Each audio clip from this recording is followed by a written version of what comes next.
Give the people what they want. Give the people what they want. Give the people what they want. Your weekly movement news roundup.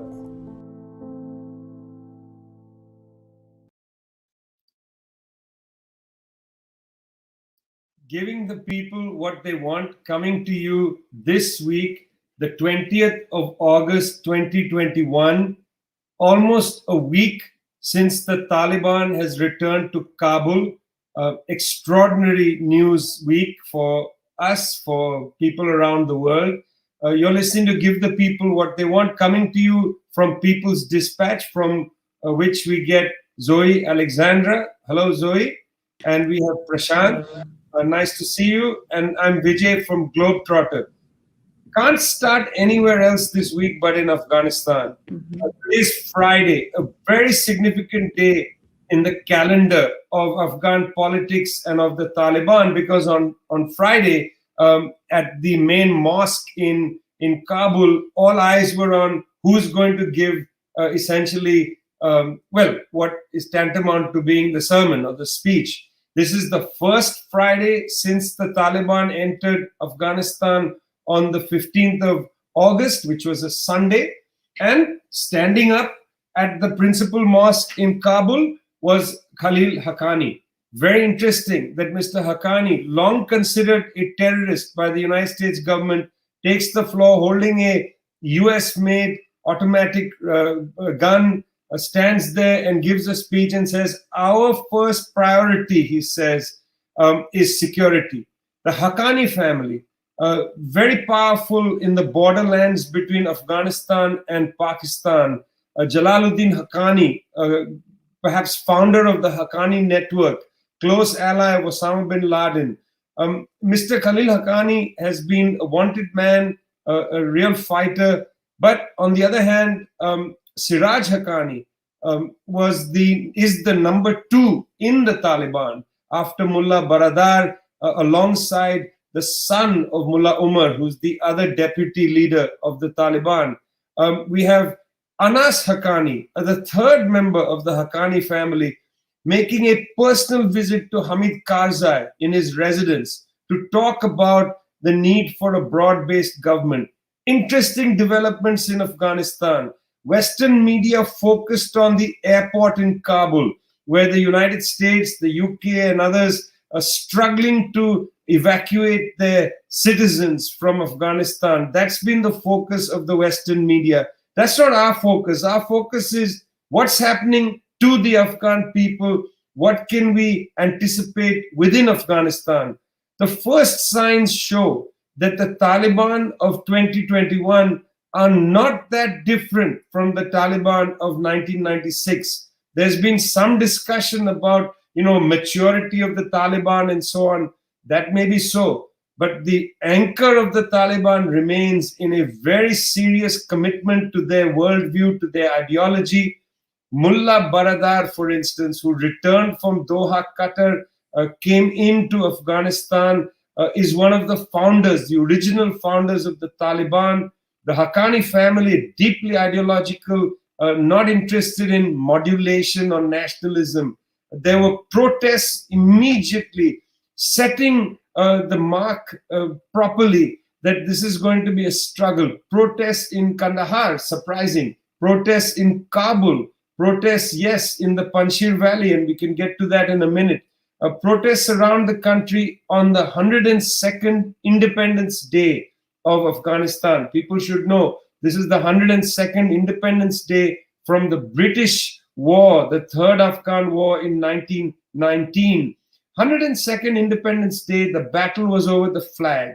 Should it be the Afghan national flag, which was unfurled across the country? Should it be the flag of the Taliban, of the Islamic Emirate of Afghanistan? It is a contest. These are two contrasting visions of where Afghanistan should go. Now, the Taliban, they have not yet fully announced what a government will look like. It's likely that Mr. Hamid Karzai will play some role. The visit by Anis Khalil demonstrates that that the Haqqanis will bring in perhaps Hamid Karzai. It's likely that Gulbuddin Hekmatyar might be in this government. Mr. Hekmatyar, one of the most notorious men of the Mujahideen of the 1980s, a protege of Burhanuddin Rabbani. Likely Mr. Hekmatyar will be in this government. It is also likely that Abdullah, who ran the National Reconciliation Council under President Ashraf Ghani, will be in this government. It's very interesting development. The Taliban would likely like to have a broad-based government, but please, it's important that nobody be confused by this, because it will be a government dominated by the Taliban. Important to know, during the Taliban rule between 1996 and 2001, they abolished any shoes with the color white. The reason you were not allowed to wear white shoes was because it was seen as an insult to the Taliban flag. That's the kind of ideological commitment that the Taliban has. They also banned chess. Now, question of women on the table once again. It's very interesting. In the lead up to the 2001 war in October, lots of noise about women's rights and the importance of preserving women's liberties. This was long forgotten when the United States allied with the Northern Alliance. Northern Alliance, a rebranded version of the Mujahideen of the 1990s. They came in. Now, don't forget, when they were in power in the camps in Peshawar in the 1980s, a survey from 1986 showed that in the schools, only 1.4% of girls in Peshawar went to school. This is not the camp of the Taliban. These were the camps of the Mujahideen. So during that long period, the United States, 20 years, didn't think about women's rights. Now that the Taliban is back in power, language of women's rights back on the lips of policymakers. Again, I caution you, don't be misled. We've been down this road before. It's with a great sense of personal feeling that I say to you that Kabul, beautiful city, enjoyed walking those streets once again under the grip of the Taliban. It also does appear that eyes should focus on what's happening in Pakistan, in what's happening in China, what's happening in India. All of these countries, including Iran, are putting pressure on the Taliban not to go too far, not to allow terrorism to flourish on Afghan soil. The meeting between Mullah Baradar and Chinese External Affairs or Foreign Minister Wang Yi on the 28th of July in Tianjin, very significant. Don't know exactly what they decided, but friends, keep a close eye at the government when it is in fact announced. The Chinese, for instance, has said they don't need to recognize the Taliban. The Taliban exists. They will only withhold judgment till a government is founded. So we'll be looking carefully at this, following the government of Afghanistan, what's happening inside Afghanistan. Our eyes, friends, are not focused only on the evacuation of Western aid workers and troops and so on. That's a Western story. Our story is a story that starts in the byways of Afghanistan and will continue in those byways. Meanwhile, in Belmarsh prison, sitting is a man who has a big role to play in this war on Afghanistan, because he revealed several of the war crimes conducted by the United States and Britain, and that's, of course, Julian Assange. Prashant, what's happening to Julian Assange? Right, Vijay. It's very difficult to talk about Afghanistan, like you said, without talking about Assange, because the Afghan war logs actually presenting a very detailed picture of the kind of complete chaos, the kind of complete disorder, the complete broken down nature of the system that was the US and Western occupation of Afghanistan. And those who went through those war logs, those who went through those documents, it was clear from a long time ago that this invasion was, this occupation was bound to fail. It happened in 2021, but the seeds were sown not only in 2001 when the US invaded, but even before that, like you pointed out. On the other hand, of course, the United States has continued its war against Julian Assange. There's no other way to describe it. The latest is the fact that a British court has expanded the counts on which the appeal against the appeal of the recent judgment on Assange's extradition will happen in October. So as we remember, in January, the judge had denied the extradition, citing that there was a legitimate risk that he might attempt suicide if he's extradited. Now, what has happened is that the United States has and its allies in the British prosecution have been trying to appeal this decision and have been trying to, increase the scope of this appeal. So initially it was a very technical aspect. Now they've got two more counts on which they can appeal this decision by the judge that is denying the extradition. Now, there is a lot of legalese here. I'm not really going into it. I think the broad point that we need to note is the arguments presented by the United States and the Crown prosecution were really appalling, because what they basically said was that a psychiatrist who had treated Julian Assange did not reveal enough information about his partner and his children during while talking about while he was testifying. And this the cynicism and the cruelty of this is appalling, because basically Julian Assange's partner, Stella Morris, his children, all of them have received threats.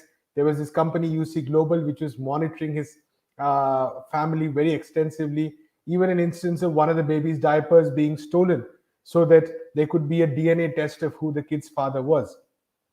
So that was the extent, and that is the extent of the threats that are taking place. But the prosecution basically trying to discredit the psychologist's analysis of Assange's mental health by saying that he did not give enough details about his partner and his children. So that is the extent to which the United States is stooping on this count. And they're trying to muddy the waters by defining what constitutes a valid suicide threat. They're saying that there's not enough expert opinion that has been taken into account, and all this really at one level is insanely shocking, because what we have is a journalist who is being prosecuted, a journalist who's been for over a decade continuously in incarceration for revealing facts about war crimes and atrocities, and that is his original sin, so to speak. And today, we are having all these discussions about the failure of the United States. The Western media has, every newspaper has a columnist talking about this, the past, the present. But the person one of the people who first talked about it, there is an outright attempt to bring him to the United States, prosecute him. He could spend close to the punishment could be 175 years. And there is actually very little connection being drawn between the two. The fact that that this process is going on with respect to Assange, and that he was the person who actually brought out a lot of these details.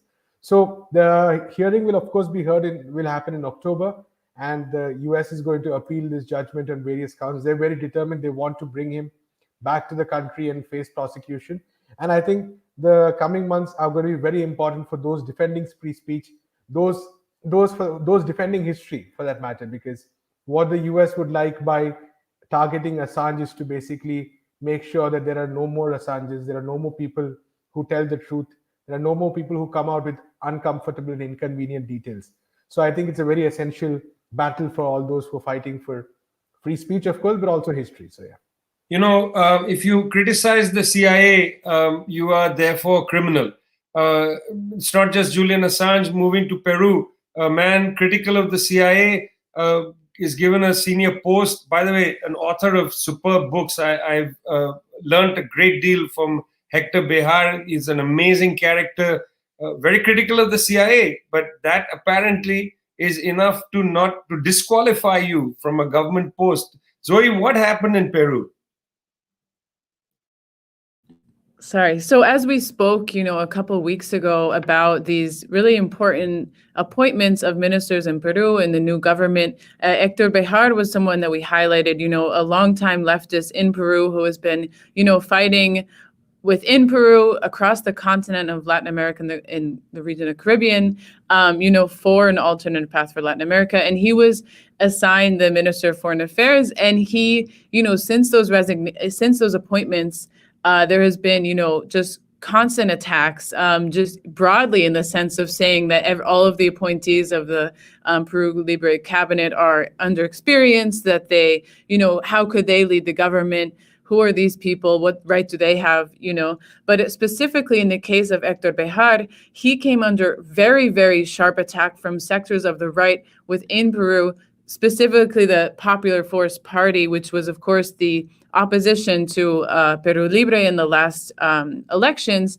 And this was because Hector Berhar, in a press conference in November 2020, highlighted that the Peruvian Navy had collaborated with the CIA in carrying out terrorist attacks and involved the detonating of 2 Cuban fishing boats. And basically these declarations, which he said that the CIA worked alongside the Navy to divide the Peruvian left, he also alludes to the Shining Path and what role that had in the, history of the left in Peru. And he had faced, constant, attacks from the right wing. And it got to the point where, the Popular Force Party said they were going to, have a motion of censorship in the session of parliament, that they were, going to block his appointment.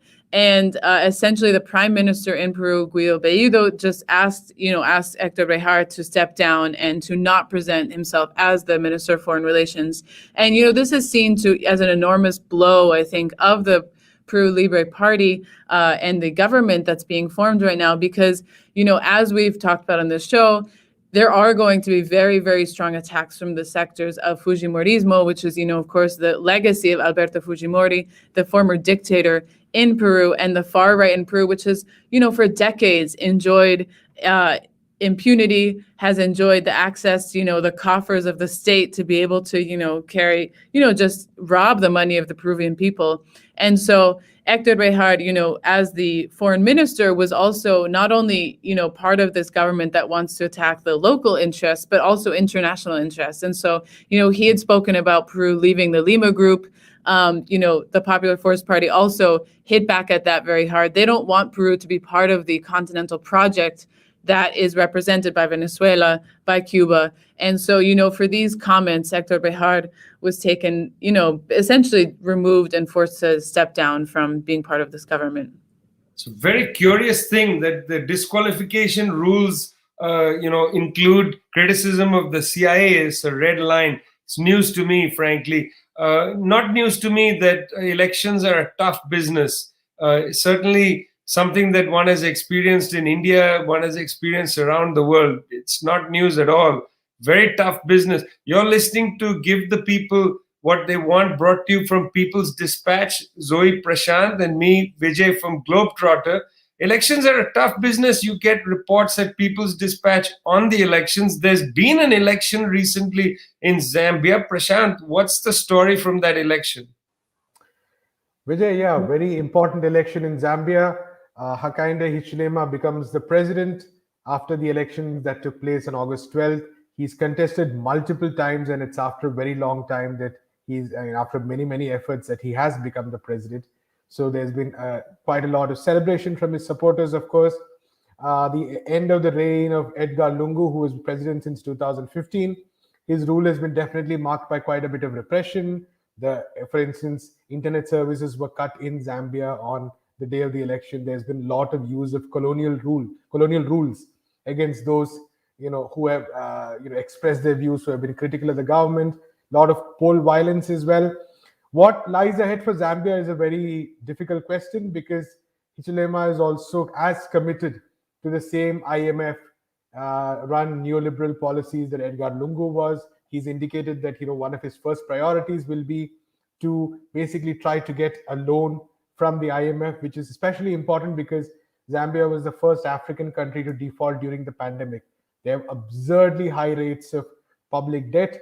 I think the ratio is about 115% to the GDP. And of course, this connects to some of the earlier discussions we've had on why debts are not being waived at this time. But nonetheless, it doesn't look like Hichilema's policy trajectory is going to be very different. So whether the Zambians are going to see a huge change is actually a very important question. The interesting thing in this election, like we've been consistently covering, has been the entry of a new party. That is the Socialist Party of Zambia. Its candidate, Fred Bemembe, came fifth. But I think from the coverage and the reports we have received on the ground in Zambia, what we've seen is that this party really brought a lot of new aspects to electioneering itself. It was one party which was really centered on campaigning around the rich-poor divide.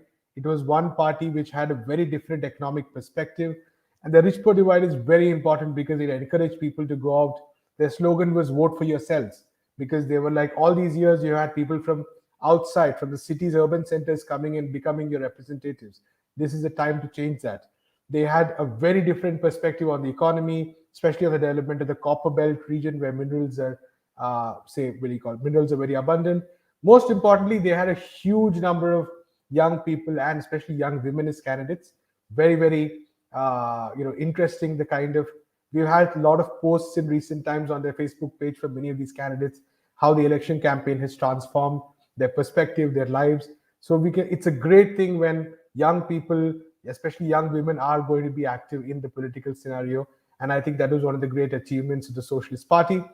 Fred's speech after he lost the election, again, a master class, because he specifically talks about how the constitution, the mandate has to be respected. Very warm wishes of congratulations to the winners.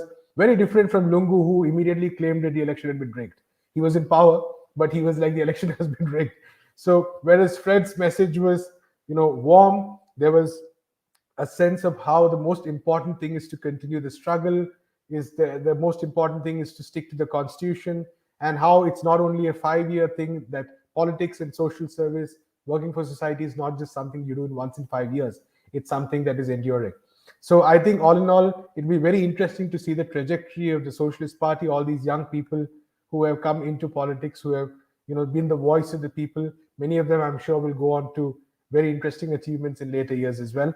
So definitely the elections are over, but we at People's Dispatch will be keeping our eyes on Zambia, because both for the politics, the economics, and the role the country plays in the continent as a whole.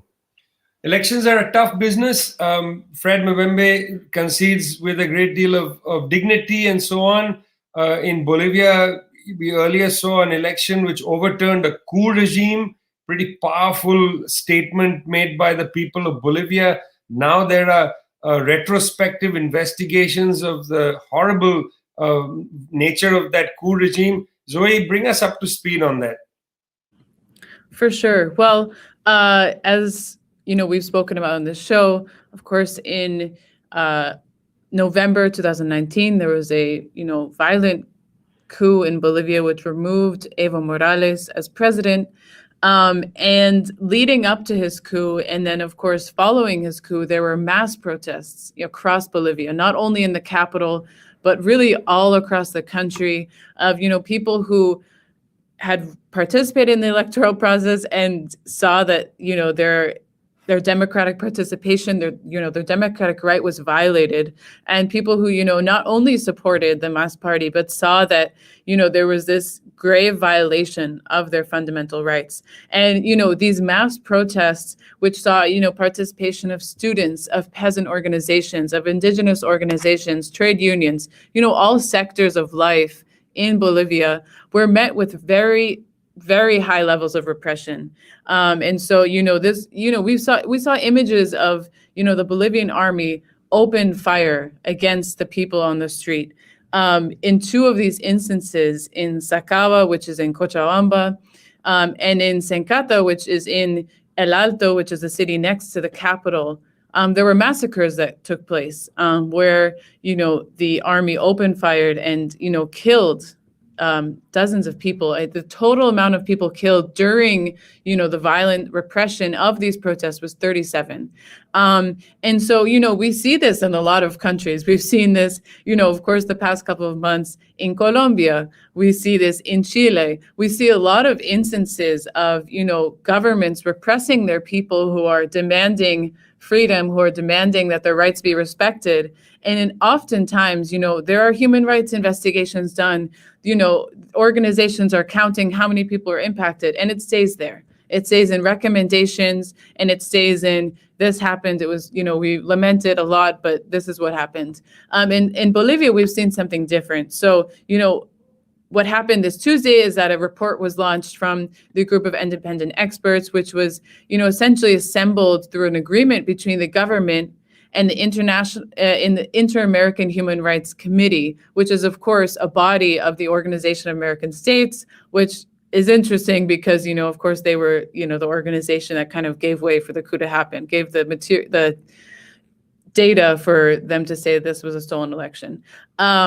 But essentially this group that was formed was not even able to start their work of investigation, of interviewing victims, of interviewing family members, interviewing the organizations that were on the ground participating in these protests, because the coup regime of Jeanine Anez, said, we don't really want this investigation to happen, and that was blocked. And the group started these investigations a week after Luis Arce and David Choquehuanca took office in Bolivia, and they did extensive investigation, and found that, for example, what happened in Sencata and Sacaba were massacres, and that the army and the police use unrestrained violence against protesters. But also, parallel to these investigations taking place, and I think they're very important, but the government of Bolivia has been, prosecuting members of the army, members of the police, and of course, Jeanine Anez and Arturo Murillo, who are of course sitting on the top of this government, has taken legal action against them. We've also seen the investigations in Ecuador, in Argentina, about these governments even being complicit with the actions of the coup regime. So I think it's really important to point to these advances. Their support is very important because it gives, the institutional recognition to what Bolivians have been saying for the past couple of years.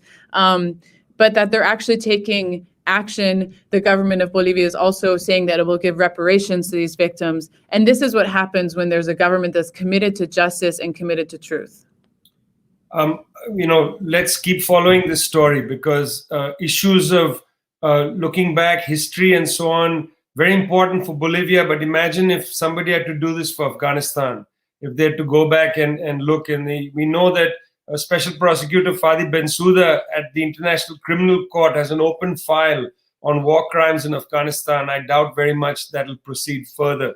Now, little known, very, very mysterious developments. If this was happening to any other country, it would be front page news. In the last 2.5 years, 20 Iranian oil tankers have been sabotaged on the road between Iran to Syria. 20 Iranian oil tankers to the cost of at least $500,000 of damage, if not more.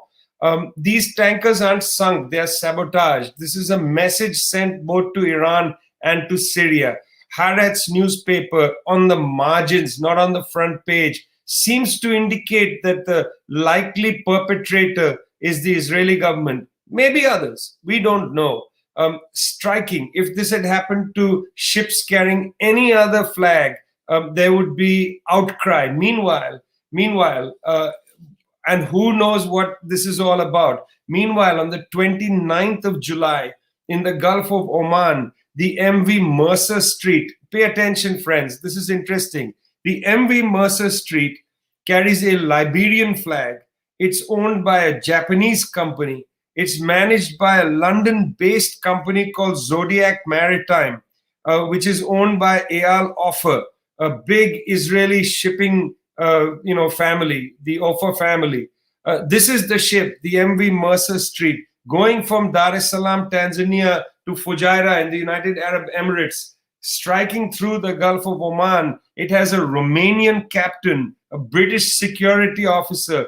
They see a drone nearby, a strike on their ship. The second strike kills both the Romanian captain and the British chief security officer. Hue and cry, even the hue and cry, not on the front page of the reports. Antony Blinken, we're confident that Iran conducted this attack. UK Foreign Secretary Dominic Raab, highly likely that Iran carried it out. And then what do we have here from Israeli Prime Minister Naftali Bennett? Iran knows the price that we exact when someone threatens our security. Our security is a Liberian tanker. Our security, not sure what's going on. Friends, very little coverage of all of this stuff. But these are the provocations that lead to further escalation into conflict. 20 Iranian vessels sabotaged as they took oil from Iran to Syria. This is over the past 2.5 years. Now, 29th July, one ship mysteriously struck by a drone. Nobody has claimed responsibility. The Iranians, who are in the middle of serious negotiations in Vienna and have a new president, say that they did not do this. dangerous times in the waters, not only in the Gulf of Oman, where the Americans have started talking about freedom of navigation once again. Freedom of navigation, this is the term of art used by US and European warships off the coast of China. Pay attention to these things. You're not going to read them on the front page of many newspapers, but you will get these stories at Globetrotter. You will get these stories at People's Dispatch. You've been listening to Give the People What They Want. We come to you every Friday, half an hour, high quality, credible, believable news about the world from the perspective of our movements. We come to you, we being Zoe, Prashant, and I, Vijay, from People's Dispatch, Globetrotter. See you next week. Thanks a lot.